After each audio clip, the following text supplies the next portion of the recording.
Chaque année, le 10 décembre, le monde commémore la Journée internationale des droits des animaux. Cette journée a vu le jour en 1948 par l'Organisation des Nations Unies. Dr Binyengela, médecin vétérinaire, tente d'expliquer l'importance de la Journée des droits des animaux. Les animaux ont aussi des droits. Des droits tels que droit de vivre, droit de se reposer, droit de s'épanouir, droit à un logis, droit à un suivi, droit au traitement. Donc l'animal devra être traité de la même sorte que les humains. L'acquisition ou l'adoption d'un animal doit se faire selon les normes ou conditions requises, tout en considérant que les animaux sont des partenaires de vie des humains et non des accessoires des modes de vie, a-t-il ajouté. Il y a multiples formes d'adoption des animaux, surtout les animaux de compagnie. Alors il y a des structures qui sont là pour faire ce travail-là. Ailleurs, on les appelle les SPCA. Ce sont d'abord des structures qui luttent contre la cruauté animale. Et ces structures-là sont là peut-être pour saisir les animaux et les garder, pour le donner à, comment vous appelez, à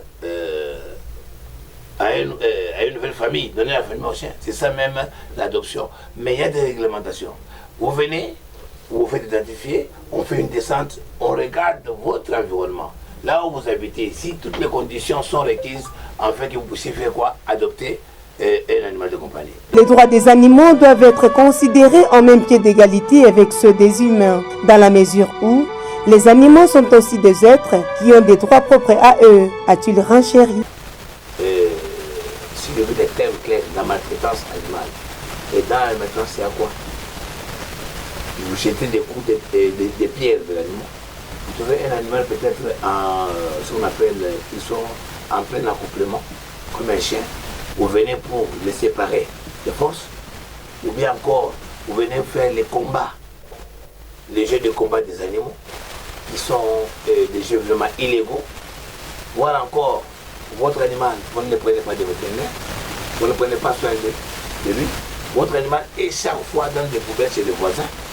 Donc,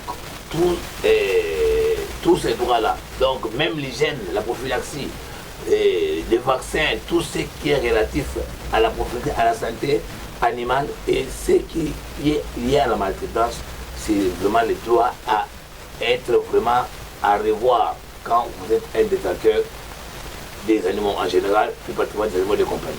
Il s'est de noter que cette célébration vise à promouvoir l'égalité des droits de tous les êtres vivants, humains ou non.